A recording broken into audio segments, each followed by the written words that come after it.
Hi folks, it's Pete back with another video. This is one of the ones where I show you what I've been listening to over the last few weeks, both old and new. Before I get started, I just want to give a quick shout out to two new channels I've come across. The first is Stevie and his channel Stevie's Vinyl. Stevie's from north of the border, Scotland. He's a metal and punk fan, but he likes other forms of music. Has quite an eclectic taste, and I've got to say a big thank you because he showed the Stones' Let It Be, Let It Bleed, Let It Bleed's 50th anniversary edition. I was looking for a new copy of Let It Bleed because the one I had was from 2003 and I hated the sound of it. It was far too bright. And on his recommendation, I bought the 50th anniversary one and it's excellent. I can now enjoy the album again. And second is JT and his JT's Record Room. JT's from across the pond. And there's quite again, a very eclectic taste in music. He's a deadhead, so that's brilliant. He's got quite a good backstory. I think if you watch his introduction to the VC, he played in a band with Gene Clark's son for quite a number of years. So, right, let's get on with the Pete's Picks number 3. And we'll start off with an old one, and this is the band Starry and Laughing. They're a British band from this album was released in 74. They started their life in 73, and I think by 76 they were finished. They did 2 albums, a few John Peel sessions, and that was it.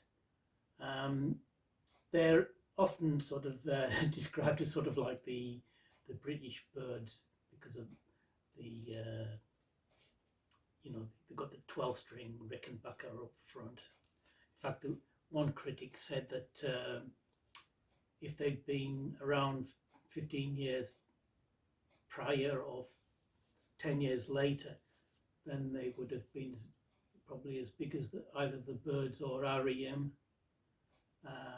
Great band. I'm going to, what I forgot to mention was I'm going to try and put some needle drops in for each of these that I'm showing. If they don't appear, they'll have got blocked, so fingers crossed. So, and you probably recognise where the name came from, Starry-Eyed and Laughing. It's from Dylan's Chimes of Freedom. These are excellent.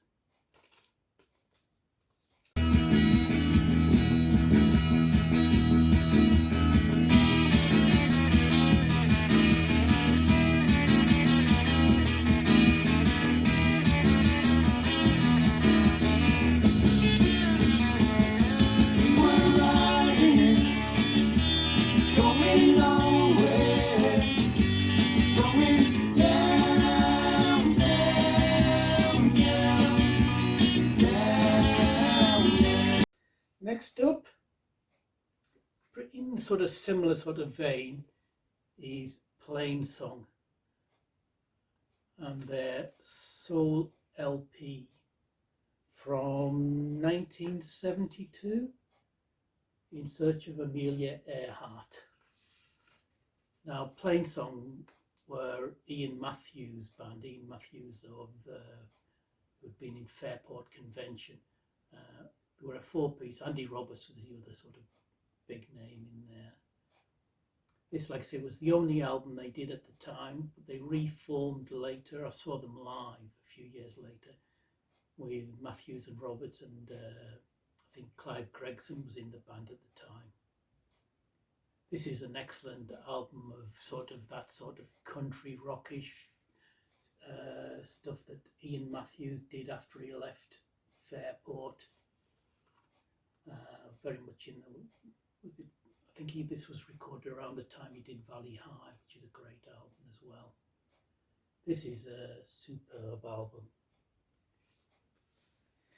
Just a ship out on the ocean, just a speck against the sky. Here a heart flying out that day, with a partner, Captain Noonan, on the first day of July. She fell into the ocean far away. And there's a beautiful, beautiful field far away in a land that is fair. Happy landings to you, dear heart. Farewell, First Lady of the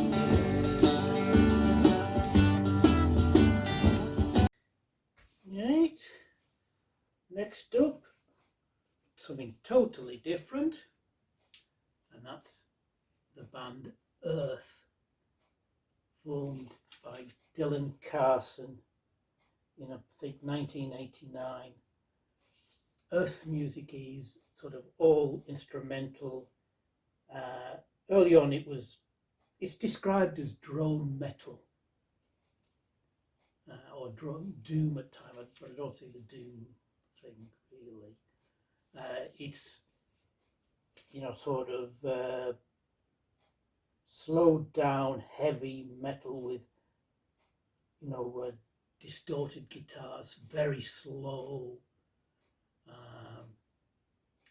especially in their early period. By the time that this album, which is a live album, Radio Live, sort of 2007 to 2008 on Southern Lord, they'd opened the sound up a bit and introduced touches of like almost country Americana into that heavy doom sound. I was really into these around the time of this album. I went to see them 2 or 3 times, and I always saw them as sort of like the metal equivalent of the minimalists, like Terry Riley and Philip Glass, because it is based on just heavy, slow repetition. And live, you just close your eyes and just lose yourself in it. It's brilliant.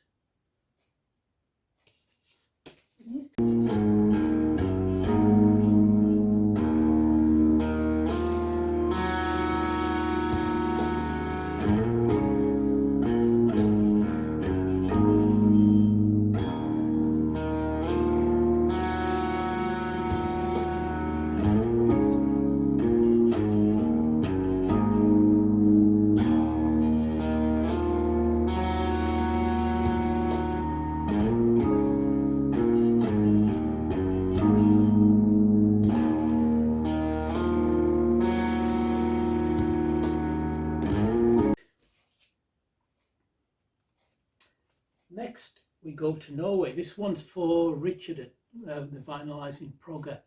He did a video recently showing some Norwegian prog. So this one's for you, Richard. This is, you know it anyway. Panzer Papa, and their when was it from? 2012 album. Astromalist, I think it's how you pronounce it. Now they're very much they're a prog band, but in that sort of RIO vein, rock in opposition. They have elements of the Canterbury sound. You hear bits of like that early Henry Cow, Universe Zero. In fact, they have Michael Berkman's of Universe Zero playing bassoon and English horn on one track. But it's not as, while the music's complex, it's not as,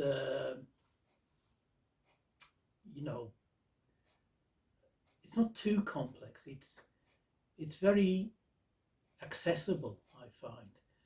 I think because they also have that sort of light-hearted manner in their music, much like the Swedish band Samla Manas Mana, and a bit of bit of Zappa in here as well. Much recommended. I think this was their first album in 6 years when they actually did it.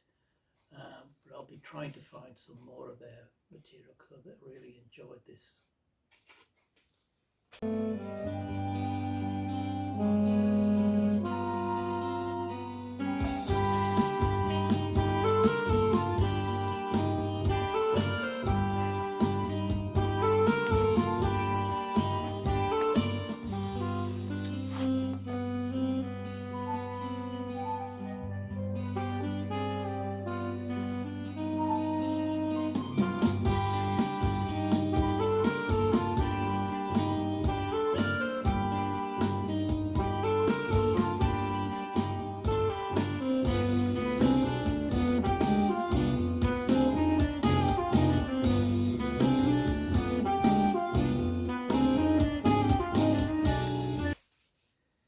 Next, right, back to Britain, and we have Brainchild, Healing of the Lunatic Owl. What a cover. This was an album from 1970, originally on A&M. This one's on the label Magic Box, which I think might be unofficial. They were what was probably termed brass rock or horn rock, a la Chicago blues, Blood, Sweat and Tears, that sort of thing. This was their only album, and it's really good. It's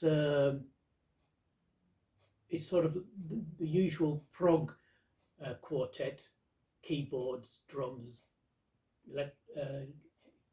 guitar and bass, with the four-piece horn section. The only problem is the second track, which is the title track, Healing of the Lunatic Owl, which I'm afraid the vocals spoil it totally. It's sort of like lounge lizard type vocals, which I don't like, but the rest of it is very good. Prog with horns. Worth checking out.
Next we go to Poland, and this is the band SBB with their 8th album, which is just officially titled SBB, but I think goes under the title of Slovenian Girls.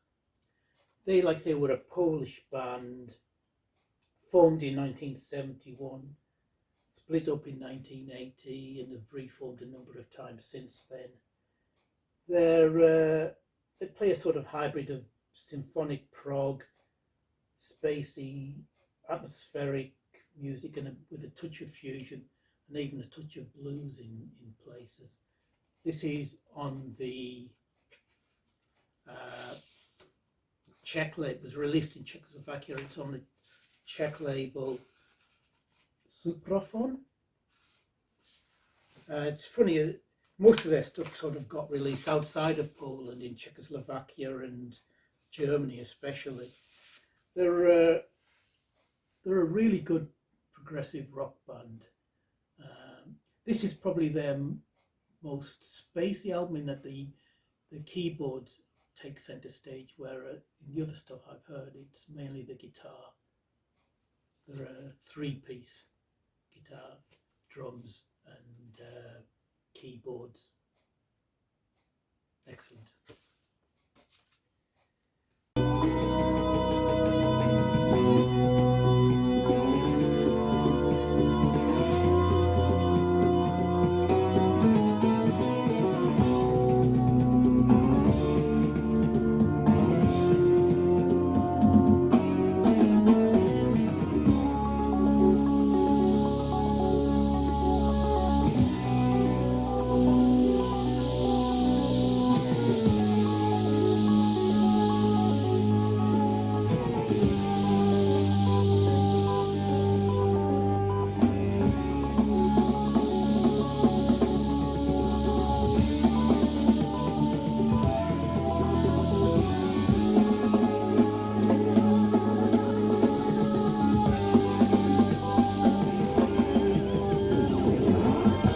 Now, I've been on a bit of an electronic music kick, so the next three are in that vein.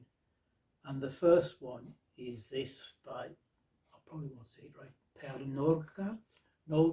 Norgard, Expanding Space. This is from 1985, I think. Now, Per Norgard was a Danish classical composer born in 1932, done more than 400 works of orchestral, chamber, choir, theatre and film music. But this was his dive into electronic music. He had done electronic music before. He'd done a piece called Calendar Music, which was a 7-hour piece in 52 parts that was commissioned by the National Danish Television and was meant to be used as intermission music between programs, but was cancelled after a few weeks because of complaints from the viewers. This was originally released in 1987 on a double cassette tape, and I think this is on Phonics Music, and this is the first, I think, reissue on vinyl. This is sort of ambient. It's meant to be used for meditation, which maybe that makes it sound maybe a bit boring, but it's actually very good. It's more than just background music. Like I say, I'm hoping to put a needle drop so you can check a little bit of it out. But anybody, I think, that's into ambient electronic music should quite enjoy this.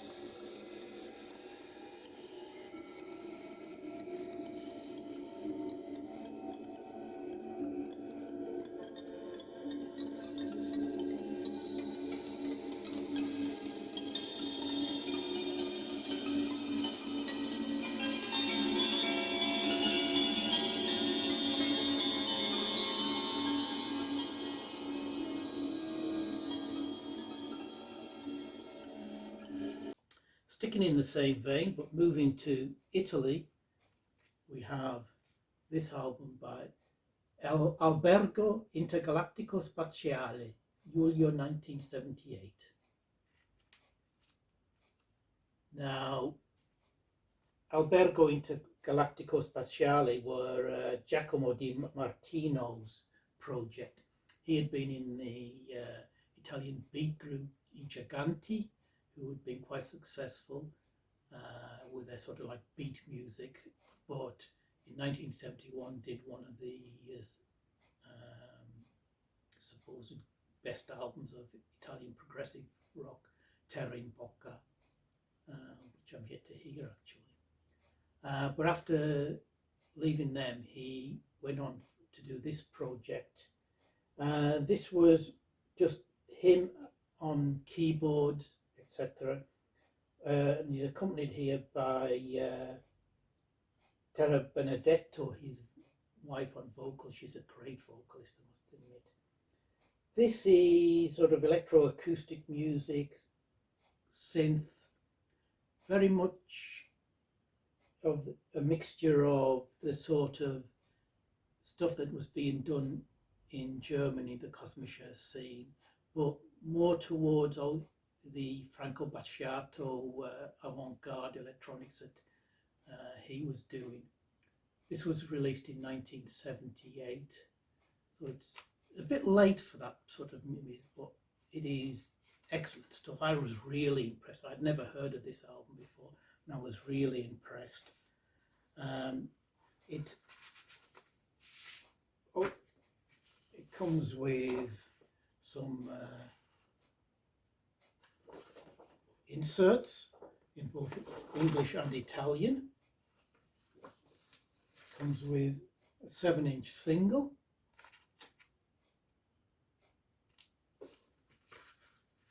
And it also has a poster. I can open it up. Excuse me. Massive poster. Now it seems that Intergalactico, Albergo Intergalactico Spaziale was actually a venue that they created for artists of all forms, and they did the music for the venue, and this was collected together for this album. I think this was the only album proper, but there's been some CDs, archival CDs released since then. But I thought this was so far one of the best albums of the year that I've heard. Superb.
And finally on the vinyl side, still in the electronic music vein, we have Jean Hoyou, 13e hymn, third hymn.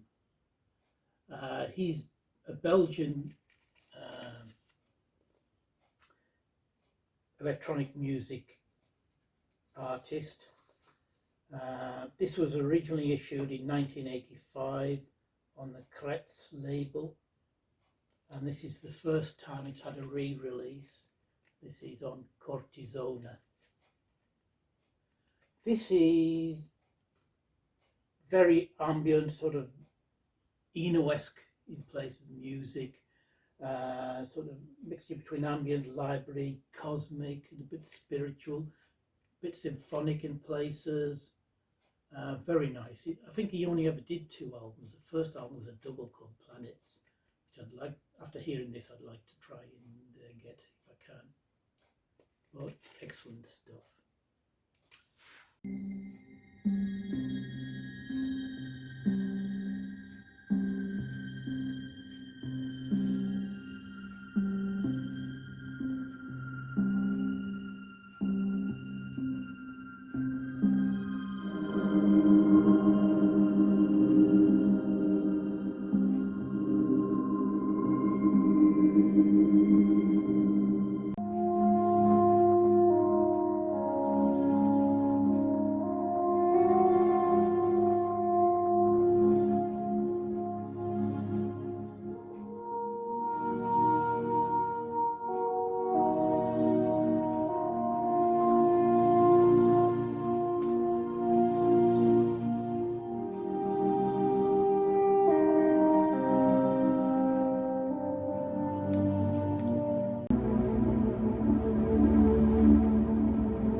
And finally, going to go back. I'm going to show a CD set like I had in my previous 2 videos of this kind.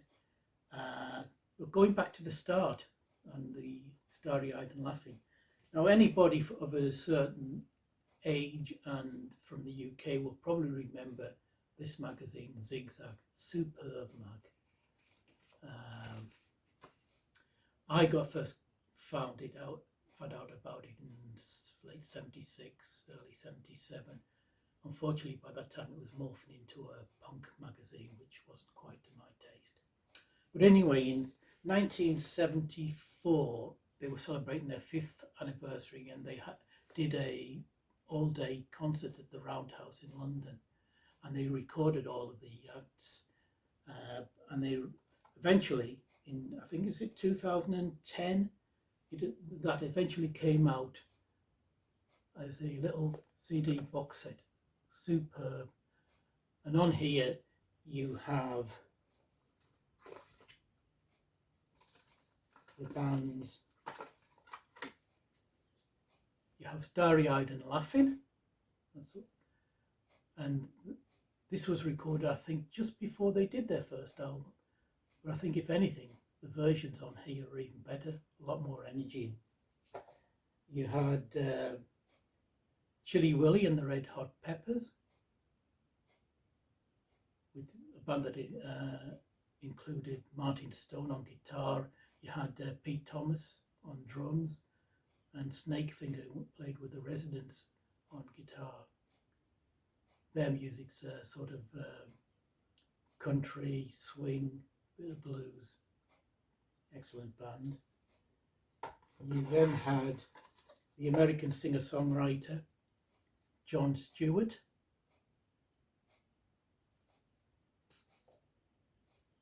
Then this superb Help Yourself, the Welsh sort of West Coast style band. They included 3 members of Man at the time, who were touring in Europe at the time this concert was going to happen. So 3 members had to rush back from Switzerland in order to be able to attend. They were sort of Malcolm Morley, Ken Whaley, and the great Deke Leonard on guitar. Superb band. And headlining was ex-Monkees, Mike Nesmith, with his pedal steel guitarist, Red Rhodes company. Well worth tracking down this CD box set if you can get it. Anyway, that's it for this one. Don't forget, there's still a couple of competitions on the go if you want to win something. But hope to see you all again soon. I hope everybody's all right. Take care. All the best. Bye.